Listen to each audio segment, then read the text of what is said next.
చేయండి.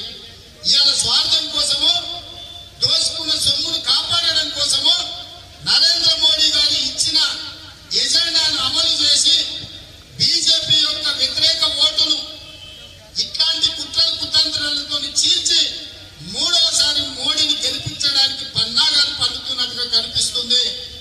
ఇవాళ ఆయన ఏ పార్టీ పెట్టినా ఉన్న పార్టీతో పోటీ చేయలేదా? ఇన్ని రోజులు దోచుకున్న పార్టీ టిఆర్ఎస్ పార్టీ. టిఆర్ఎస్ అంటే గ్రామాలలో ప్రజలు మా అమ్మలు అక్కలు కళ్ళల్లో కారం కొట్టి చీపురు పొరకాటంతో కొట్టే పరిస్థితి వచ్చింది. మా పిల్లలు చెప్పులతో తరిమే పరిస్థితి వచ్చింది. కాబట్టి టిఆర్ఎస్ ను మూసేసి బిఆర్ఎస్ అని తెలుస్తాడంట. సార పాతదే కానీ సీస కొత్తదంట. ఈ సిగ్గులేని పనులు చేయడంలో కేసీఆర్ మునగాడు. నేను అడుగుతున్నా ఇవాళ కేసీఆర్, నీ పక్కన ఎవడు ఉన్నాడే ఈ సలహాలల్లా? ప్రశాంత్ కిషోర్, సోమేష్ కుమార్, జయేష్ రంజన్, అరవింద్ కుమార్, రజత్ కుమార్ అందరూ బీహార్ నుంచి వచ్చిన వాళ్ళే. కేసీఆర్ పూర్వీకులు కూడా బీహార్ నుంచే వచ్చారు. ఇది మీరందరూ భారత రాష్ట్ర సమితి అంటారు కానీ నేను మాత్రం బీహార్ రాష్ట్ర సమితి అని చెప్తున్నా.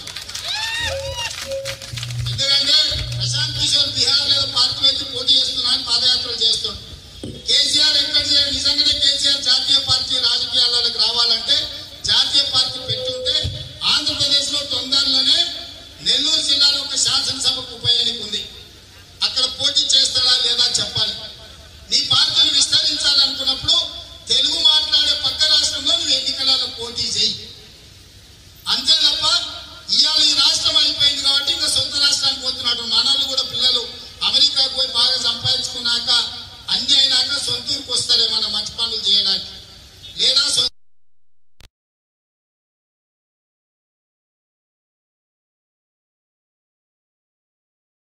పూర్వీకులైన బీహార్ లో పోయి పెత్తనం చెలాయించాలనుకొని బీఆర్ఎస్ పెట్టినట్టున్నాడు. ఎందుకంటే బీహార్ లో పోయి టీఆర్ఎస్ అంటే ఒకటి ఏడు కదా. అందుకోగానే బీహార్ రాష్ట్ర సమితి పెట్టుకున్నట్టు కనిపిస్తుంది. ఇట్లాంటి చిల్లర మల్లర ట్రిక్కులు చెలవు. ఇట్లాంటి చిల్లర మల్లర ప్రయత్నాలు వారు ఉపసంహరించుకోవాలి. ఎందుకంటే మనం ఊర్లలో చూస్తాం రిన్సప్ బట్టలు ఉక్కునేది చాలా బాగుంటది. సేమ్ అట్లనే తయారు చేసి రన్సప్ దమ్ తెచ్చి అమ్ముతుంటారు.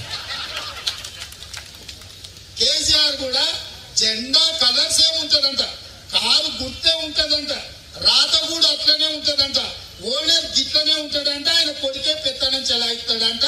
టిఆర్ఎస్ బదులు బీఆర్ఎస్ అని ఉంటదంట. రిన్సప్ బదులు రన్సప్ అని పెట్టి ఊర్లలో మోసం చేసుకోవడం లాగానే ఉంది కేసీఆర్ వ్యవహారం. కాబట్టి ఇవన్నీ కూడా ఎవడు ప్రజలు నమ్మడు. కేసీఆర్ కథ అంతా భాగవతం అంతా అందరికి అర్థమైంది. ఏది ఏమైనా ఉండవల్లి అరుణ్ కుమార్ గారిని కేసీఆర్ గారు కలవడం తెలంగాణ సమాజం సహించదు. అరుణ్ కుమార్ గారికి కూడా గౌరవం ఉన్నది, చదువుకున్న ఆయన మా తెలంగాణ రాష్ట్రాన్ని వ్యతిరేకించిన మాకు వారి పట్ల కోపం లేదు. కానీ కేసీఆర్ లాంటి ఇట్లాంటి దొంగలతో చేరితే ఆయనను కూడా దొంగగా తెలంగాణ సమాజం అనుకుంటుంది. కాబట్టి దయచేసి ఉండవల్లి అరుణ్ కుమార్ గారు మీరు అడ్డా మీద కూలీగా మారి కేసీఆర్కి సలహాలు ఇవ్వాలన్న ఆలోచన నుంచి మీరు వెనక్కి రాండి. తెలంగాణను వ్యతిరేకించిన వాళ్ళతో కేసీఆర్ జోడి కడితే మాత్రం తెలంగాణ సమాజం సహించదు.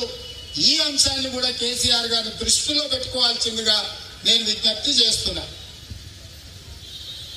ధన్యవాదాలు. హాయ్ ఫ్రెండ్స్, మా టుడే టుమారో యూట్యూబ్ ఛానల్ చూస్తున్నందుకు చాలా థ్యాంక్స్. మరిన్ని లేటెస్ట్ వీడియోస్ కోసం వెంటనే సబ్స్క్రైబ్ చేయండి. అలాగే ఈ బెల్ ని కూడా రింగ్ చేసేయండి. మా నోటిఫికేషన్స్ అన్ని మీ మొబైల్లో వస్తాయి. అలాగే మా వీడియోస్ మీకు నచ్చితే లైక్ చేయండి, షేర్ చేయండి, నచ్చకపోతే కామెంట్ చేయండి.